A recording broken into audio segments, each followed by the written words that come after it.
Caleb, what are you doing? Just sitting at home editing a ton of photos, actually.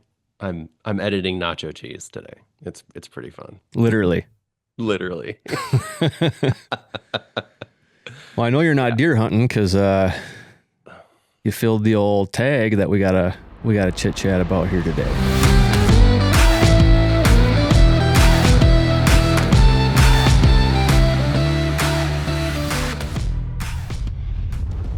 No, my life this fall, I swear like every client I have was like, "Hey, so do you want to do a photo shoot during the rut?" And so I was just like, "You know what? The first chance I have to shoot a buck, it's just happening." That was my mode going into my season.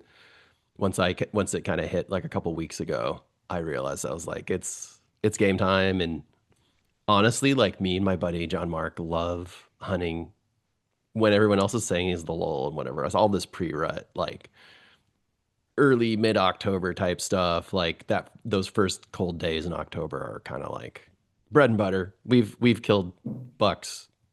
Whenever we've killed bucks with our bow, it's always been in that period, Yeah, actually. man.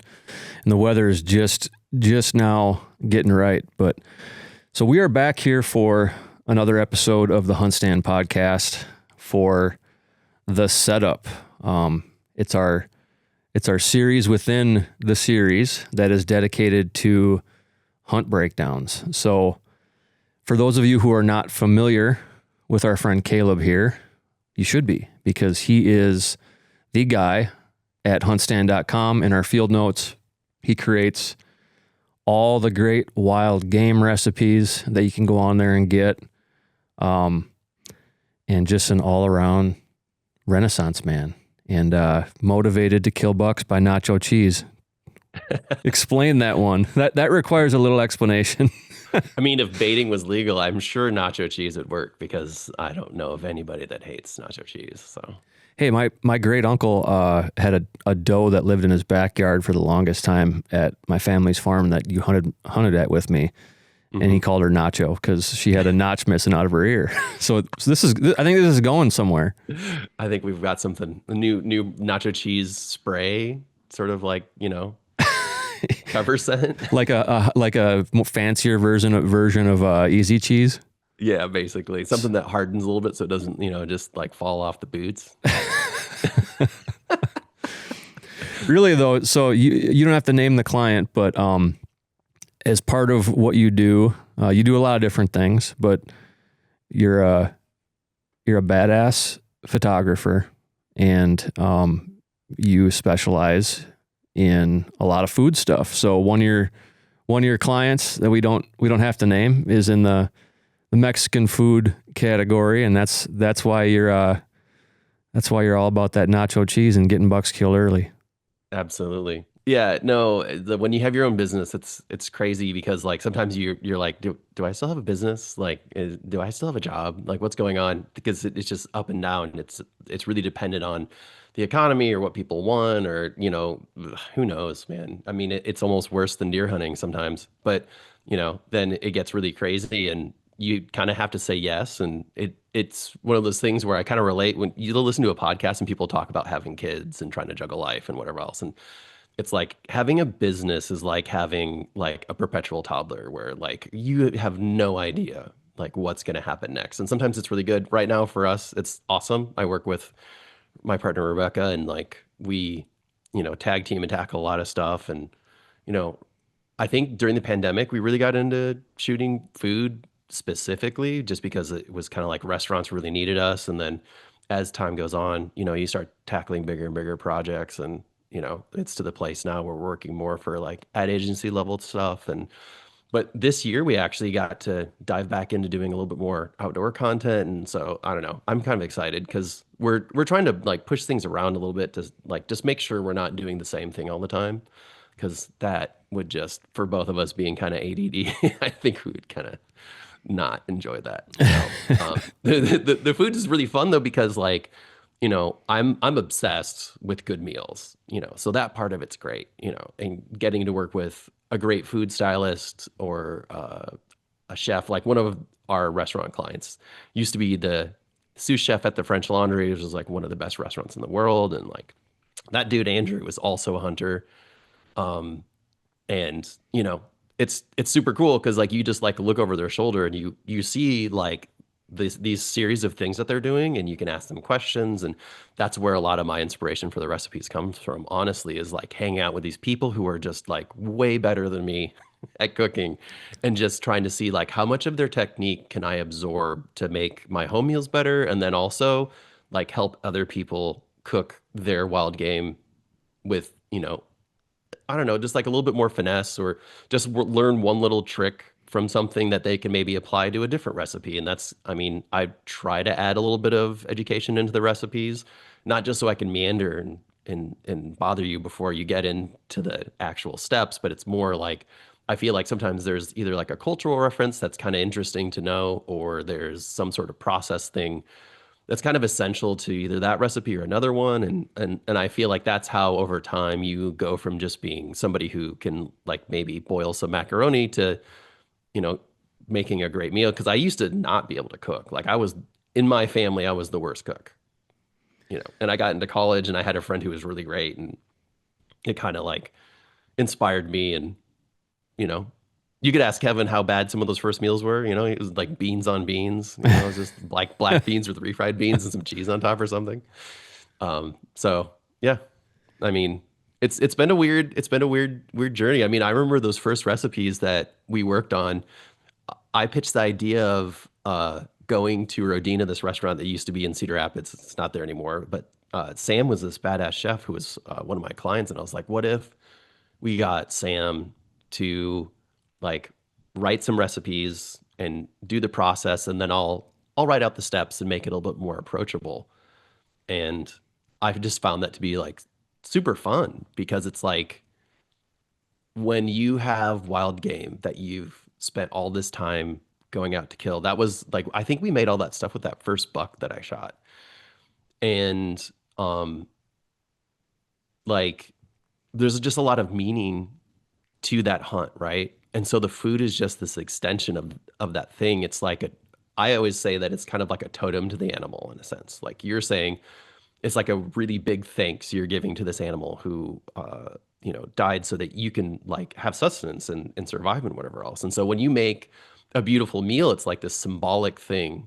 And I feel like the meals that I make with wild game, and when I invite somebody over, even if it's just me and Rebecca, there's always this layer of conversation that is like intrinsic to that experience. It's almost never just like, all right, let's just sit at the coffee table and watch TV while we eat this.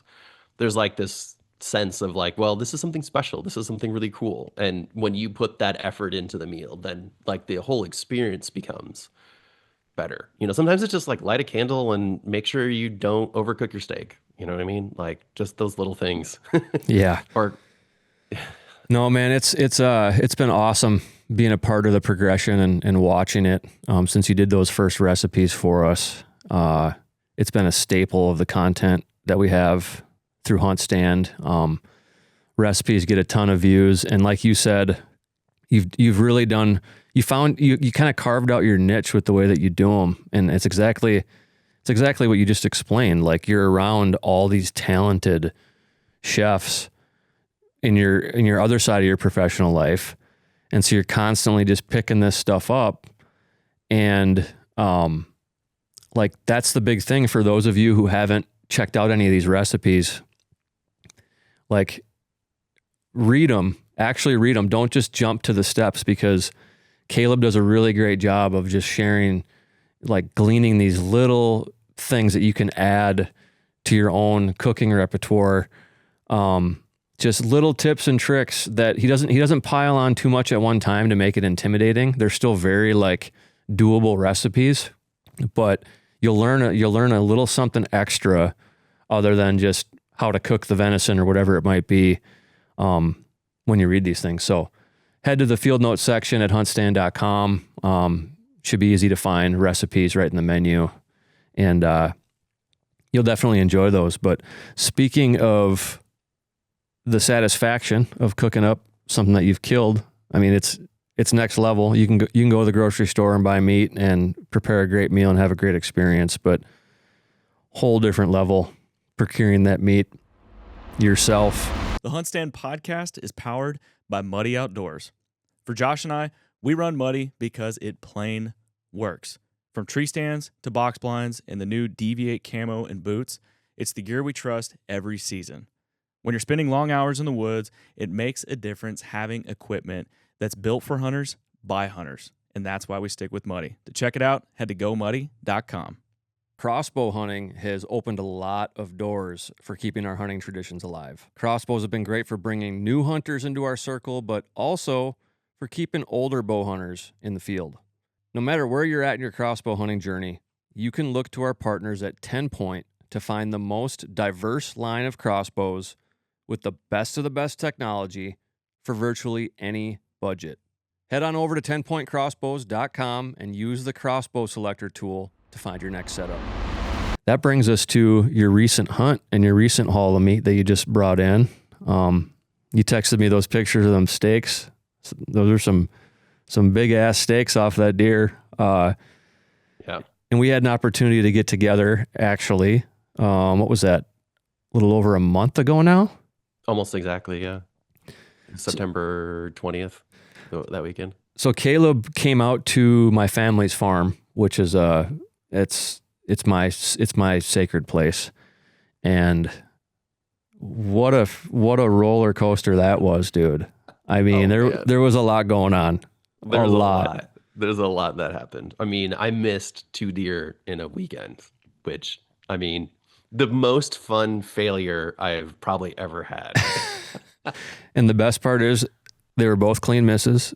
Yep. Well, actually, I should say maybe that's I don't know if that's the first or second best part. I guess it's the first best part because you didn't take a hair off those animals. But the second best part is that giant buck that you missed. Oh, dude. He's still out there, man. You just saw those pictures roll in the Command Pro app the other day because you're still sharing the cameras with me, or I'm still sharing the cameras with you. I think that's the second one though that we kept on seeing on the acorns. That I saw was the wider one. That's the thing. Like when we realized that it wasn't just one big deer, because you were like telling me, you're like, this is the biggest deer I've ever seen, and then I get out there. I get in a tree, I find a spot. Weirdly enough, there's, we had on and off rain the whole time, right? And I see this perfect tree that has these 3 big trunks, but there's one sapling in exactly where I want to be shooting if I have something right in front of me. And this downpour starts, and I'm like, my brain clicks on, is like, dude, pull out your saw and cut the sapling real quick. So I'm like, downpour. I was like, the deer aren't going to hear or see anything with this. So I just like real quick cut that sapling down and got into that tree. And, I get up and I was like, well, if a deer comes out this in a saddle, like there's a weak side. And I was like, what the weak side's, 40 yards out. And I was like, that'll make it a little harder shot. But I think the deer are going to come out here to the short area. And what do you know? The buck that came out, came out to that weak side, but I had a really clear shot. I knew exactly where it was at and aimed low, did all the things. And, we joked that we wanted to name that buck Neo because the way that he ducked that arrow was, it was magical. Just matrix that thing. Dude, unreal. Just slipped right away. And it was, then we realized when we started looking at the cameras to see like what was coming in later, I was like, wait, that's not the same. These are 2 bucks. 2 very, very nice bucks. Yeah. On a property that just, I don't know. It has never really held mature bucks over the years. They pass through, but it's never been a spot that we could reliably hunt and expect to have encounters with mature bucks other than just sheer luck. But I think a lot has changed over the years, and maybe I wasn't quick enough to recognize that. Like the whole surrounding landscape has changed. It went from a popple plantation to being clear cut to being super, super dense with brush and bedding cover to having all that removed and now turned back into agriculture where we're standing corn this year. So the recipe was there for that buck and then the other big one to be hanging out in that area for sure. They have everything they need right there, clearly, because they're still there. Yeah, in that spot, once we realized there was 2 bucks, it made sense why I saw so much sign.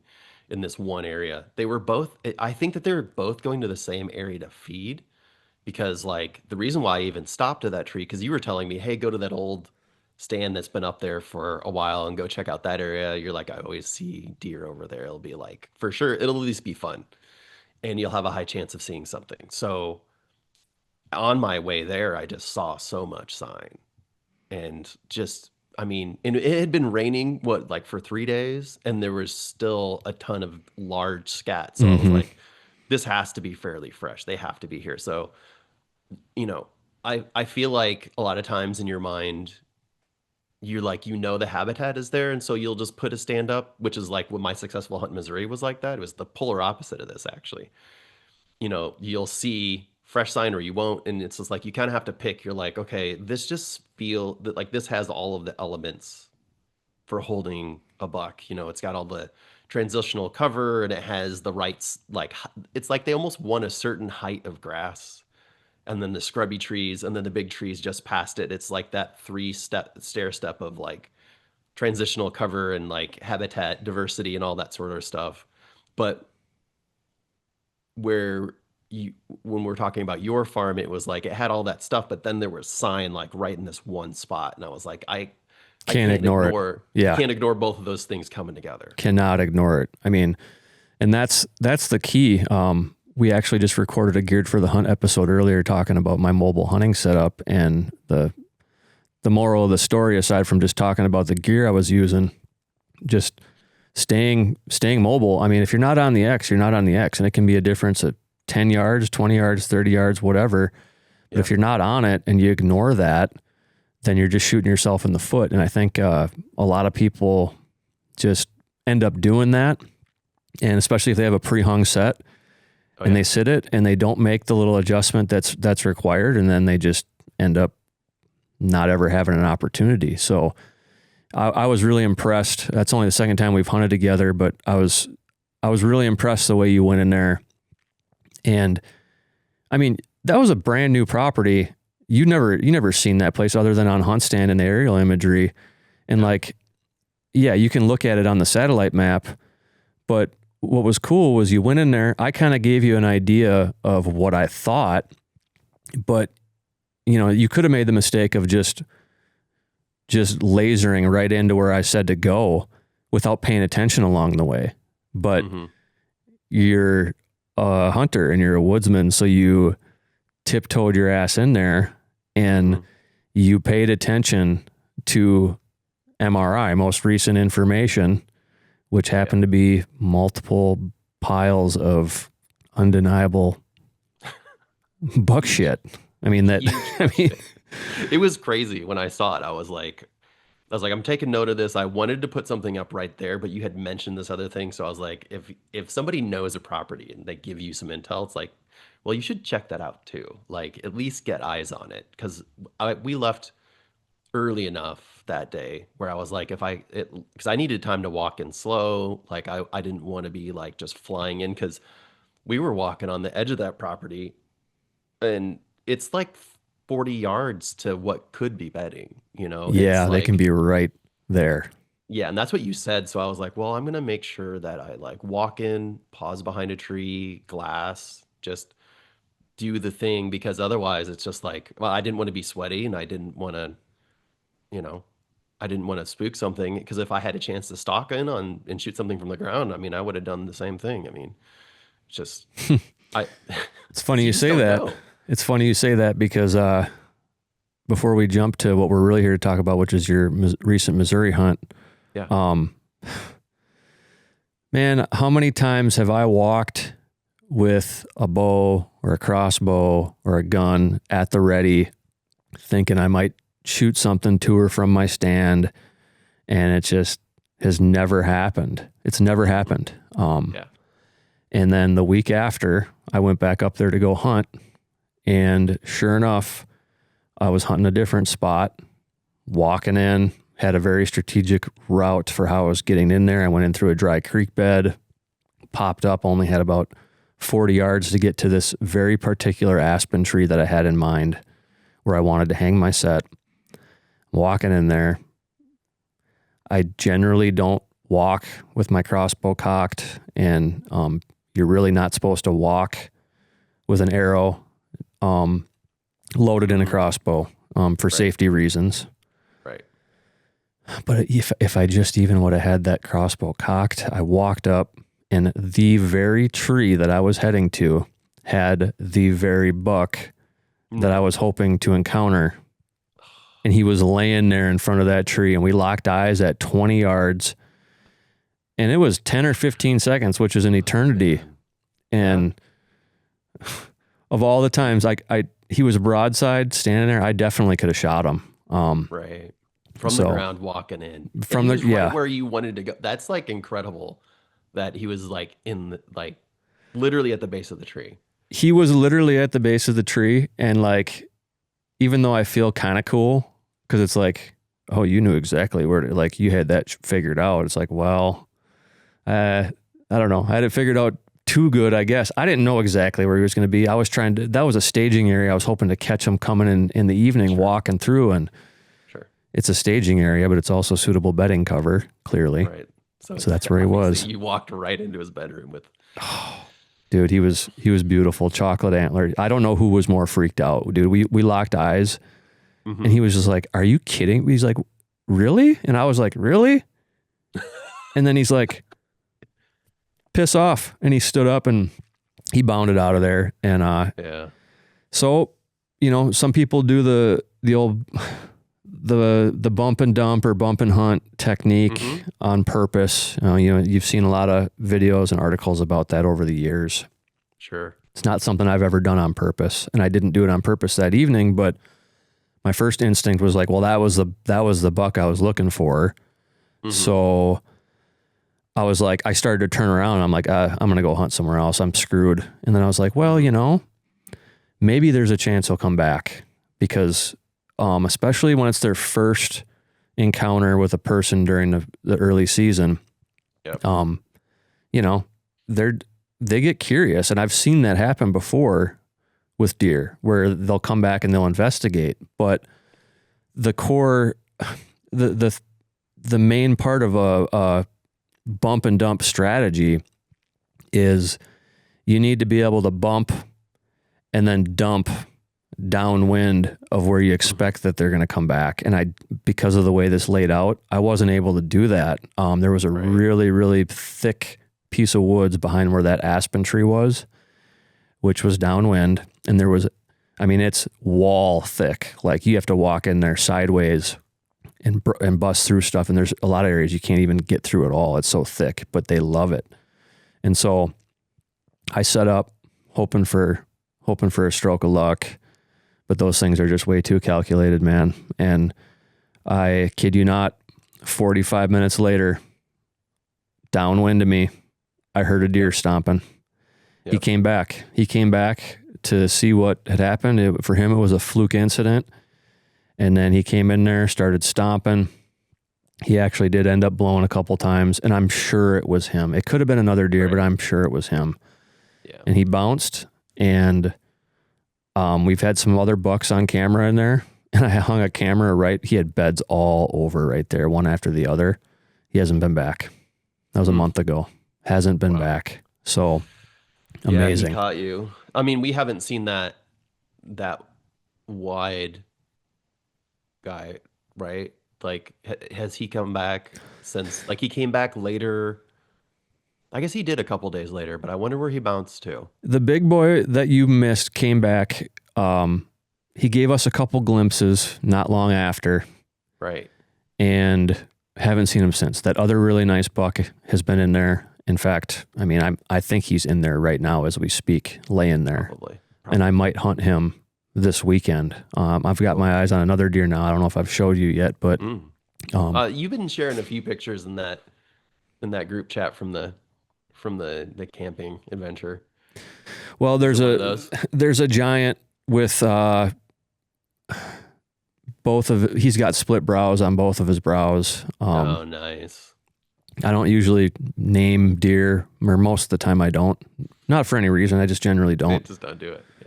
But I figured a suitable name for him was Twin Towers, because he's got these huge double brow tines and they're long. And this deer he's for sure Boone, but I don't know. He doesn't have excellent mass, so he might not get into the 70s, but I am positive he's in the 60s because he's like 14 points.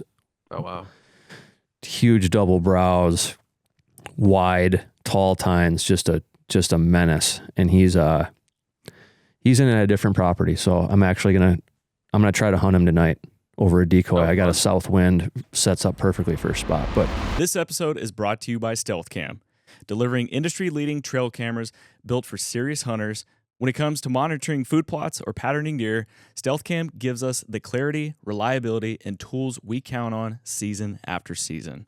Explore the full lineup at stealthcam.com. when it comes to ammunition, the only way you're going to find the best match for your next hunt is if you've got options. And that's exactly what you'll get from our partners at Federal, the biggest line of ammo that you'll find anywhere. Federal loads their own award-winning bullet designs, like Terminal Ascent, one of our favorite all-around hunting bullets.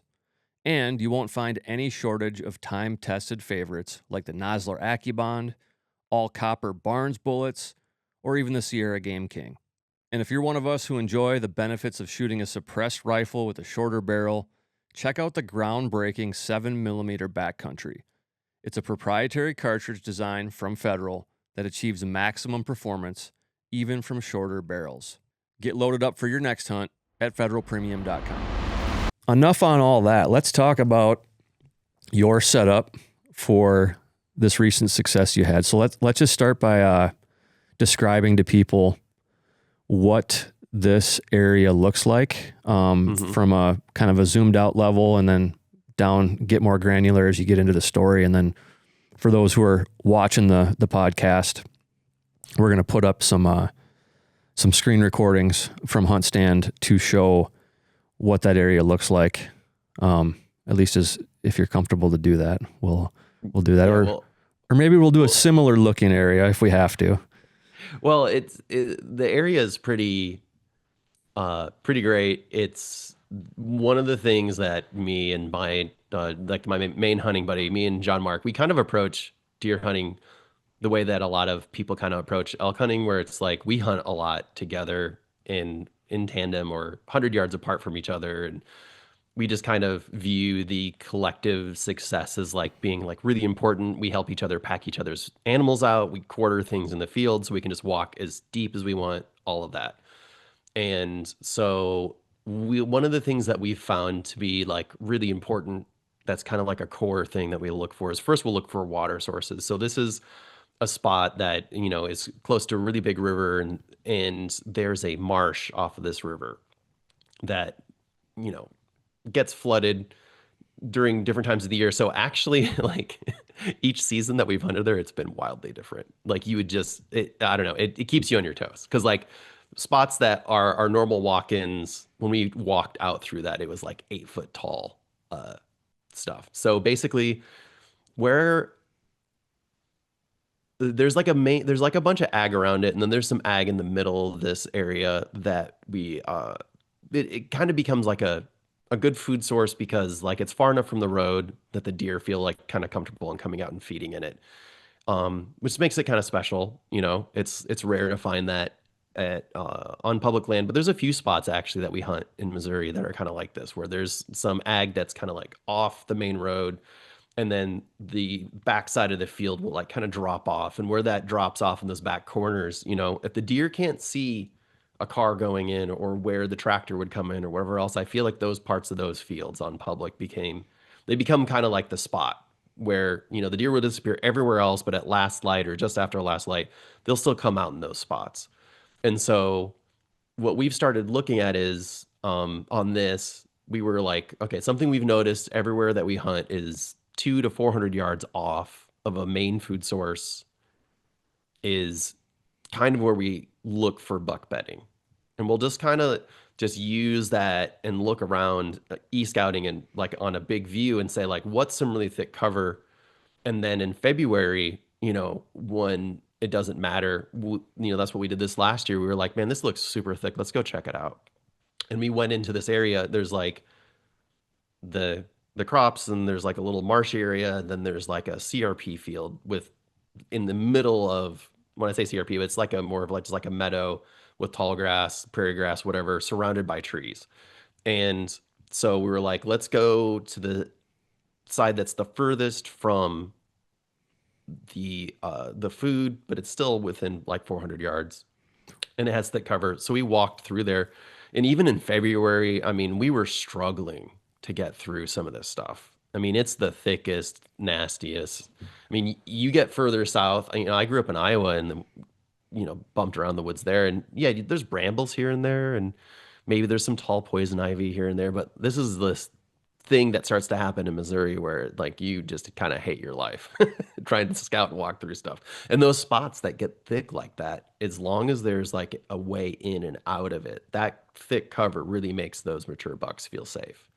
And especially places that get, I mean, rifle season here is probably some years it's like in the like right in the middle of the rut. So it's kind of like middle of the rut through like the for 2 or 3 weeks, there's people with guns out just shooting stuff up. So those places become like really important. Yeah, and so something to highlight that you've pointed out, but just to do it overtly, a lot of people don't scout in the winter, and one of the main reasons to do so is because the trails and the sign are a lot easier to find, and if you find something that's thick during the winter, then I mean that's like when you boil it down to the type of cover that deer need and thrive in, especially mature bucks. As leaf off happens and all the vegetation starts to die, there's only going to be a handful of areas that are thick enough to support those deer to make them feel comfortable, and you're going to be able to find those spots during the winter. Because if it's thick in the winter, then it's going to be the consistent spot where it's always suitable, like sanctuary cover for them or security cover. And another tool that you can use for that is the monthly satellite imagery in HuntStand. You can go through and you can just see the density of spots reduce or stay the same. And if you find a bunch of timber and some dark spots in it during those winter months on that aerial imagery, it's thick, and that's a good thing to earmark. So that's a really good observation on your side. Yeah, that's kind of the main thing that we tend to use. John Mark will come over and we'll look through, because he's a degenerate using my HuntStand intel, and refuses to get a freeloader, dude. Yeah, he refuses to get a mapping app. He's really funny, but it's so funny. So he'll come over, we'll look through the months, and we'll figure out the spots to go into. And so and he's one of those people he's kind of a goofy guy, right? He's like Mr. Happy-Go-Lucky. And then you get to know him, you find out he's like a lawyer for like the federal government or something like that. Like he's like really, so his type A brain is in there. And so I love scouting with him, because he'll just have like these ideas on like how to pick something apart that's very logical. And so we'll go through and we'll walk around. So we found that spot in February. We had marked it. We even look, we try to find a tree even and mark those trees, right? Well, when we're scouting, we're not just scouting for the animals. We're like, well, where are they, on the aerial, what trails are they using out of that bedding, between the bedding and their food, or wherever some does are or something, and say like, okay, this is going to be a spot where there's maybe not quite does yet, so you're not going to get totally blown out by the does during your hunt, because sometimes that's what gets you, right? And so trying to find, I don't know, just the strategy of like a good spot. And so we had marked the actual tree I went in, we had marked in February. You're kidding me. Oh yeah, no, dude, it's crazy. And that's amazing. It like when it all came together, we were just so over the moon, because we had just kind of like, when you plan something and it actually works, like it's pretty crazy. The HuntStand podcast is powered by Yamaha Outdoors. For us, Yamaha side-by-sides like the Wolverine RMX 41000 LE are a game changer for us in the woods. Whether it's hauling gear to the deer stand, putting in work around the farm, or just hitting trails with the family, Yamaha delivers the reliability and comfort we count on. If you want to check them out and the full lineup of Yamaha ATVs, side-by-sides, and off-road vehicles, head to yamahamotorsports.com. We love all types of hunting, and that's why we love our partnership with Savage Arms. There are a lot of gun companies out there, but few that build pieces that cover every aspect of your life as a shooter. Savage gives you options for just about everything, from rimfires for plinking and small game hunting, to centerfire rifles for going after predators and big game, to shotguns for turkey hunting and wing shooting, even down to compact pistols for personal defense. When it comes to burning powder, we trust in Savage. And it's not just the variety of guns that is so impressive from Savage, it's the quality and innovation that has earned our respect. We're talking about technologies like the adjustable AccuStock and AccuTrigger, and the first all-American straight pull action with the Savage Impulse. You can see it all for yourself at savagearms.com. So basically, we were like, this grass field is 150 yards across or so, more or less. And when we had walked in, it was so different from the last February because of how much water we had gotten this summer. So we had to walk in a different way. And we just figured we'd scout our way in and just kind of see if we could find some sign and just kind of set up, on the good sign, right? And we started seeing like a little bit of woody browse and stuff like that, but we hadn't seen a single rub, hadn't found any scat. We were just like, this is crazy how much this has changed. Like there just wasn't the sign from the year before. But we had scouted the area. We kind of knew the habitat was there. And we get to this one spot and there's where like the field kind of opens up. And it's like a natural funnel where the deer, you can just see 5 or 6 paths from overhead kind of coalesce in this one spot. And I was like, I don't know, maybe we should go back north. And my buddy John Mark was like, hey, he's like, look at this rub here, look at this browse, and remember the scouting we did. He's like, whenever we scout these spots and we hunt them, he's like, these end up being like, because we've thought through it. We've thought through it for a year. We've talked it through. We know that this spot, like by bouncing ideas off of each other, it's become like a spot that we really believe in. And he's like, the worst case scenario, he's like, we get up in these trees here and we can see this whole field and it'll give us the information we need. Like at the worst, it's a great scouting fit because, that was the first cool drop of the season. And between then and, early rut, like that's a really good time to be out chasing bucks. So I get up in the tree and immediately I realized, I was like, this tree is amazing. Like, I don't know what I was even questioning. Like I could just see like 6 trails, like leading to basically within a 20-yard radius of me.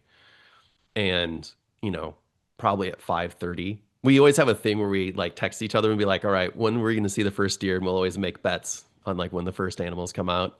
And he was like, I bet it'll be 6:15. And I was like, I'm going to go early and say 5:30, 5:30, like does behind me, like just running through this timber strip and whatever else. And so I was like, all right, it's on, this sounds good. And then probably right about 6 o'clock, we see a buck out just straight out from us 120 yards or so. And it starts just kind of like working its way along this habitat transition. And so like a low spot in the field, like you can see pretty well across the field because we're high up, but it's like 5 foot tall grass. So if there's an indent in the field that these bucks like, you can kind of see their heads and their antlers at certain points. And so he slowly works across and he gets to a certain point. And I had just watched this video from the hunting public. Actually, Jake had shot that buck where he had rattled this buck off of a field at him. And I'm like, always watching YouTube videos and learning from everyone else. I mean, we all do the same thing, right? So, and I was like, well, he turned away and he rattled. I was like, that's really smart. Deer can't see it. So I rattled behind a tree and waited until he looked and then stopped, let him take a couple more steps and did for early season. I mean, he's 120 yards away and there's a little bit of wind. So I gave the grunt call a little extra oomph to kind of like carry. He sees that and he just kind of just takes note. You can just see him. That's what they do, man. That is what they do. Tail, keeps going, but he's like writing in his notepad. They take note, 100%. Yeah. Turkeys do the same damn thing. They're like, I got stuff to do. I'm going to remember that. It's like they have their own internal HuntStand, and they like drop a marker. They're like, all right, heard rattling and grunt over there. And whenever I'm done being distracted with whatever the hell it is I'm doing right now, I will go check that out eventually. Yep. It's amazing how nonchalant they do it too. Oh yeah. A lot of times it's like, it's almost like, you know, like you're sitting there and maybe some chick is giving you the eye or something. And it's just kind of Right. like, you see the eye. like most of it's peripheral. And then maybe there's actually direct eye contact at one point.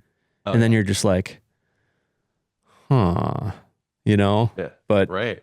it's that same kind of thing. Like, did he hear me? Did he acknowledge me? They know. Yeah. If they heard it, they don't just write it off. Like, No, they he definitely paused, and bookmark he it. was like, he like paused and head up like at me.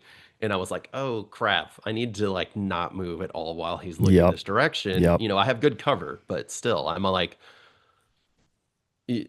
I'm in what would be the second row back of trees, but there's no tree between me and the field, right? So I know I have to be like super mindful of my movements.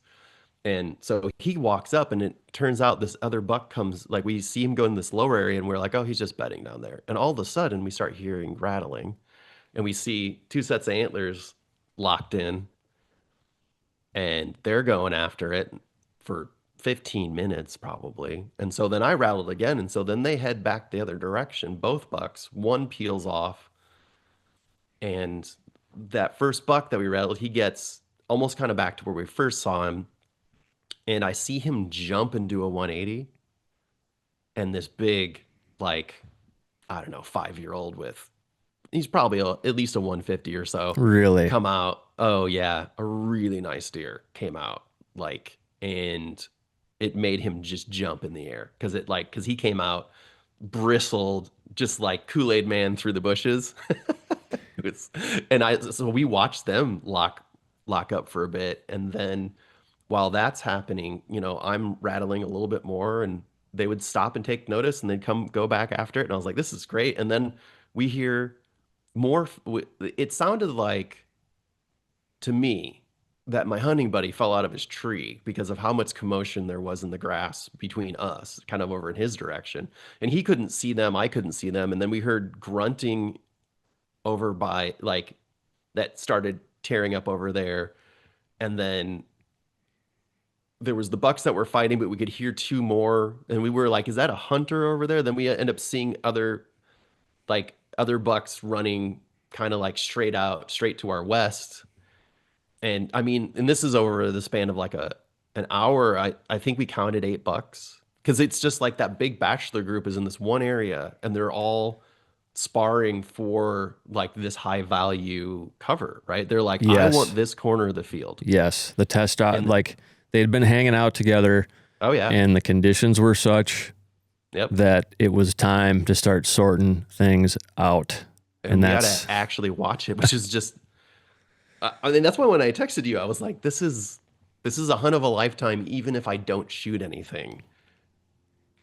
Because you get to see nature unfold in this like amazing way from this elevated position, and interacting with them, and they're taking note of you and thinking, well, maybe I should check that out. I don't know, like that whole thing. A lot of hunters never get to see that. A lot of hunters never hear rattling or see a buck fight or even hear grunting. I mean, like, you got to be out there a lot, generally, unless you just get lucky. And you got to be out there at the right time. And that's another one of those things where it's like, you can't wait to, you know, with cell cam images or whatever, don't wait till it's already happening. If you can, try to be there when it starts happening versus after, because then you might be too late. So it sounds like you guys caught it. I don't know if you checked the whitetail activity forecast in HuntStand that evening, but I bet you it was pretty high. It was 67, I think is what it was. And it had been like high 50s. That's an important lesson for people. That you need to realize about the whitetail activity forecast is, you need to pay attention to it relative to other days, because you're only going to see 80s and 90s during the rut. Before that, you're not going to see it get that high. But when you see a jump from 50s to 60s, that's a big percent difference. So yes, you got to be out there. And the distant, like the amount of time, it was a lot of hours for evening movement too. So, we just tried to get out there as soon as we could to try to just make sure we weren't going to bump anything, because we knew we were getting close to bedding. I mean, we had willows, like tall willows, probably like from like your property, like twice as tall. There's some willows that have grown in the middle of this field, and there's willows everywhere at this place because of the water. I love willows. Willows in the marshy. Oh yeah, dude. So the bucks, man. So like so they were so close, and again, I was like, man, I just have to be real quiet, because like they could be bedding 30, 40 yards away from me. And there was, I mean, we heard a buck running between the two of us, and we were only 100 yards apart from each other. So there was a buck bed between us while we got up into our tree stands. Like you can hear everything move through that tall grass, right? And so he was bed just comfy as could be. We had the wind to our advantage. I was going to say, so if you're hearing all that, it must have been really light wind though. Yeah, it was about like, it would be like 7 mile an hour, and then it would get gust up to like 18, so it's that's like, nice. It's like that perfect thing where the wind's enough to push your scent, but it's not so loud you can't hear the woods. Yeah, once it starts to get below that 7, 8, 9, 10, and that's when things usually get squirrely and swirly, and so I know, man. There is that happy medium where it's like just enough for a consistent wind to consistently blow your scent, but also like not so loud that you can't hear game moving. So that sweet spot is hard to find. Yeah, there was one swirly moment when I was just like, I hope this is just a fluke for a second, because I saw the wind go in the opposite direction for like 2 seconds, and I'm up in the tree, and I'm like, man, this better not be a pattern. It was just one little twist, and then it was fine. A lot of times that happens in the morning or evening, like right when the sun hits a certain level, it does that quick little adjustment, or causes that quick little swirl. And the worst is when you've been sitting there for hours, and all of a sudden you feel your neck tickle, and you're just like, like my whole thing is riding on this. But usually if you got a decently consistent wind, it's just that one little tickle, and then it's done. And then you just sit there and pray that nothing got you, which, right, in my experience, usually they don't. I mean, it's not enough to It's not enough to like pull a ton of scent in that direction. It's just like that little wispy something or another that kind of just makes you question your life for a second.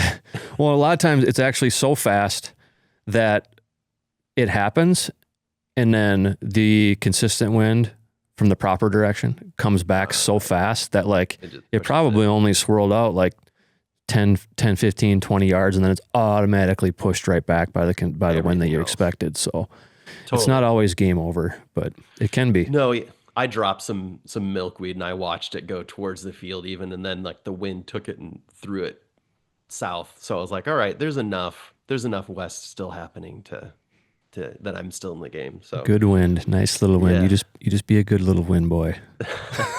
Yeah, man. So on that hunt, like we get to about like 6:30, and I'm like, man, this is great. Like both of us were like, John Mark, he texted me about how nervous he was getting, and I was like, I'm surprised I can't hear him shaking the tree from here, because 6:30, man, you're running down to the wire, right?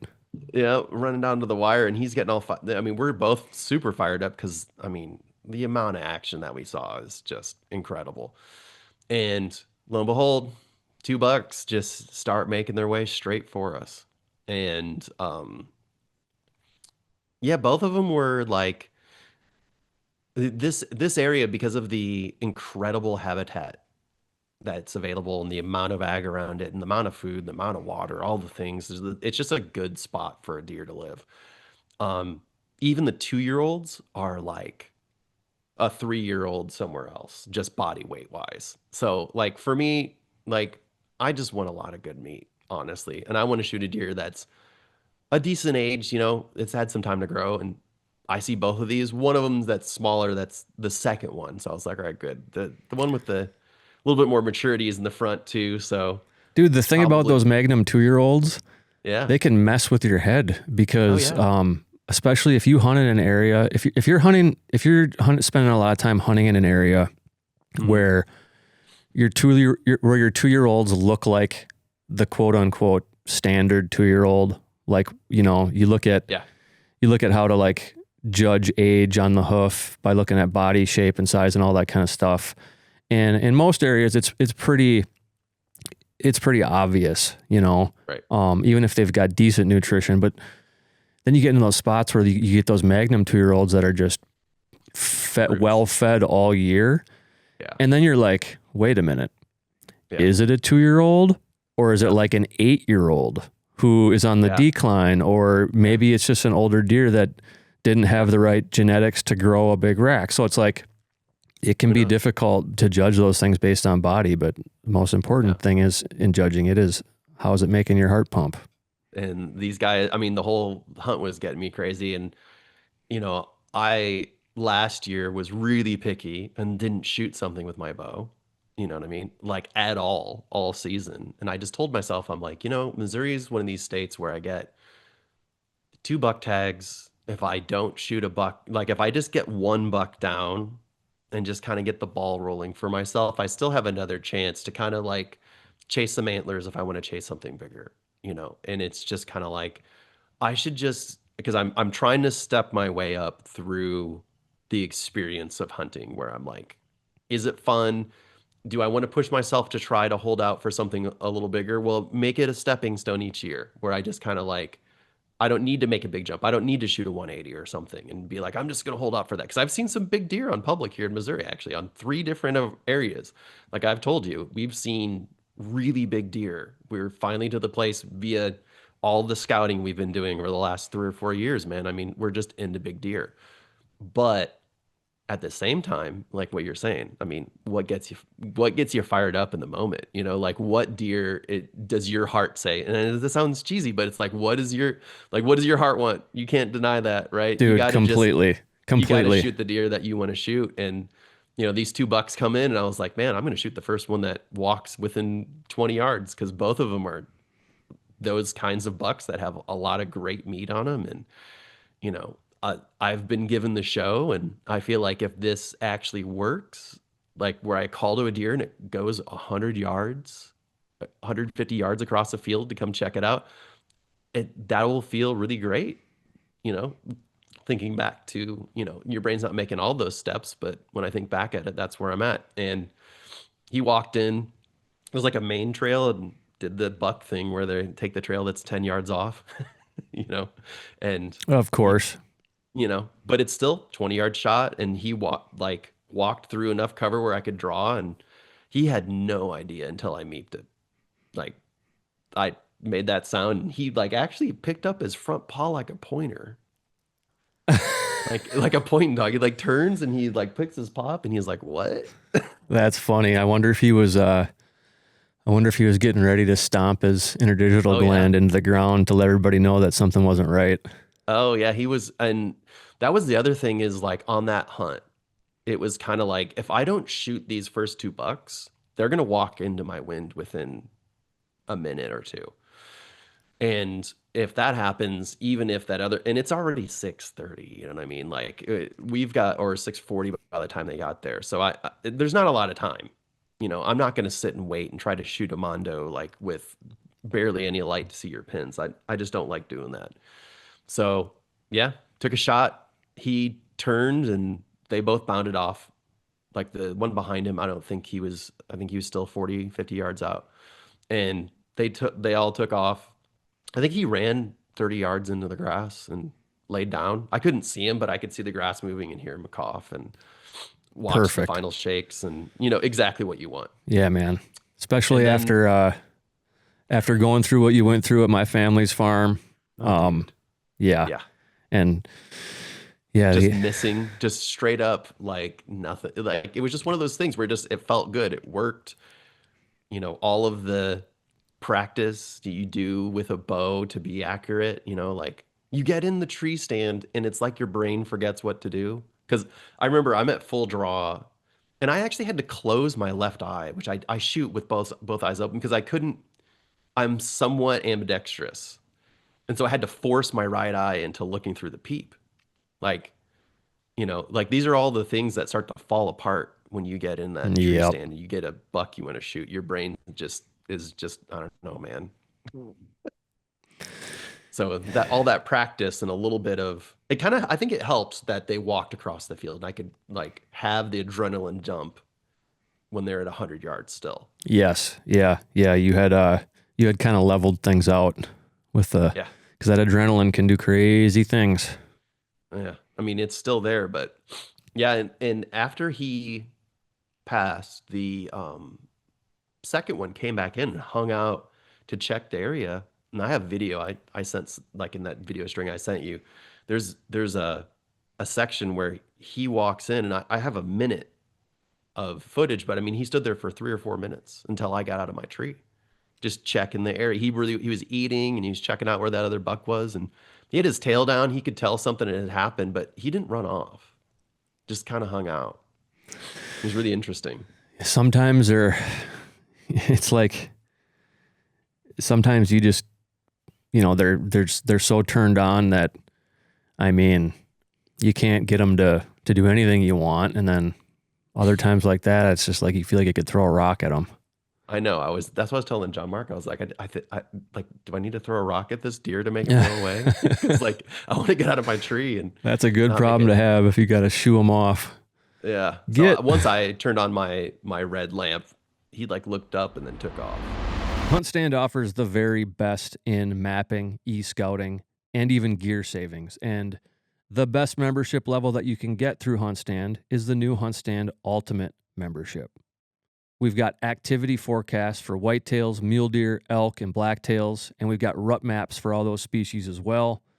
And we've got great integrated mapping features like 3D national aerial imagery and a bunch of other base maps and overlays that you're going to want to be able to have access to hunt and scout the most effectively.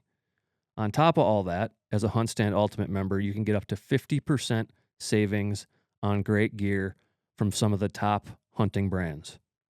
Go to huntstand.com to learn more. What I was going to say is it sounds to me like, just kind of recapping some of the key elements of this deal, that winter scouting and e-scouting and doing that preliminary homework, marking things, and then also just,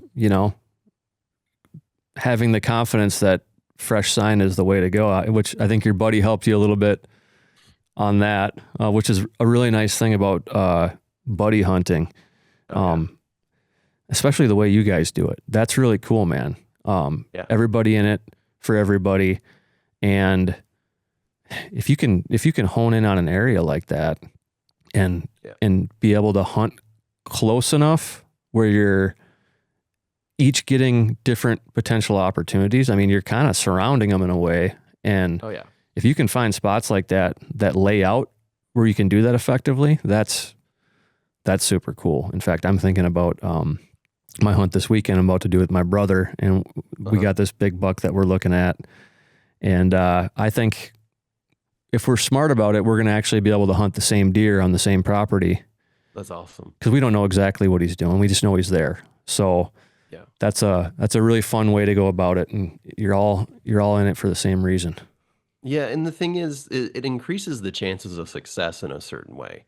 And if you just look at it, if it's somebody that you trust, right, and you feel like if your brother shoots a good deer and you worked on it together, that it's like this collective thing where you're like, the hunting party succeeded. Yes. Right? And this is something that keeps coming up where people are talking about, I've seen multiple people talk about this topic of like, hunting camps and hunting with other people, to have somebody to share something with. Like, that success has a different level of meaning. It actually amplifies the success when it happens, when someone else is there, and it's also nice when someone's there to help you get your deer out. Like, for sure. Let's be real. Like, I mean, we only had 1.5 miles or so to get that deer out, but there's a section in the middle that like we took turns brush busting just to be able to get out, because it's just insane. And we're splitting the weight of this buck that, I mean, I don't even know how much meat it is, but it's a lot. And like real big hams. And so it's like having the two people to help get it out. Cause like, I don't even know how you would drag a deer out of that area. You know, like you'd have a terrible time. Yeah. So Yeah. on public, it's like when you're on private, yeah, you can have a quad or a side by side or a truck and just drive into spots and whatever else. But you know, when you're on public, I'm a huge proponent of the buddy system and some game bags. And then you have a meat hauler pack that you can put all your camo in and you can strap a stand to, and you know, it just works.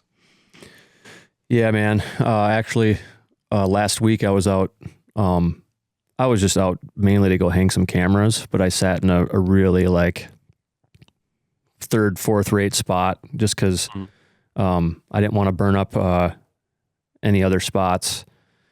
Long story short, I was out there to hunt with my buddy, but mainly I was hoping that he would shoot a deer, which he did. So he shot a doe. He hasn't shot a ton of deer with his bow, and he had a wounded deer last year that he was still coming off of. So he really needed to get that confidence booster. So he made a great shot, and like you said, man, like I was so freaking pumped. Like I was happier that he shot that deer than if I would have shot one that evening, like legitimately. And going in there to recover it with him, and we brought it back because we were in Wisconsin and we had to bring the meat back home to Minnesota. We had to bone it out because of CWD regulations, and so we sat there and we broke that deer down and quartered it together, and it was already one of the highlights of my season. So I love solo hunting, but I love it until I shoot something. And then you look around and it's like, man, I got nobody here to share it. Even if you FaceTime somebody, it's like not the same, you know? It's not. I've shot deer on my own, and it's kind of like, it's fun, but it's not as fun until I come home and the dog comes out and Rebecca comes out to check it out. Yeah. And like that, then it's more fun again. It's tribal, man. That's what it comes really down to. Is. Yeah, it taps into that old instinct, that old human tradition and whatever that's like deeply woven into hunting, that it deserves our attention, you know? And that's why I hit you up earlier this summer. I was like, I don't care if I even have a tag. Can I just come and be a camp cook or just come hang out? Because I realized last year I just didn't make that space for my friends as much as I would have liked. Like the whole just like camp in the woods together, and maybe there's some hunting going on and there's probably some food. You know what I mean? Like I feel like that's super important. Yeah, and I'm glad you took the time. Yeah, because you're not going to get to 80 and be like, wow, I shot all these deer and just ignored all my friends and be happy about it. I think that's the best moral. This whole thing is dedicated to strategy, but there's an intrinsic part of the strategy that I think you just identified and shine some light on that is probably the most important. So I think that's a great way to wrap up this episode of the HuntStand podcast with the setup. Caleb, thanks for joining us. Yeah, dude. If you're not familiar with Caleb's work, head over to field notes at HuntStand.com, and we captured a really cool HuntStand original film together a couple of seasons ago in Oklahoma that does a much better job telling Caleb's really cool, interesting backstory and how he got into hunting and kind of where he's at today. So if you have a chance, check that out. It's called Here and Now. You can find it on our YouTube channel. We'll also link it in the show notes or in the description here. This is the HuntStand podcast. We'll see you on the next one.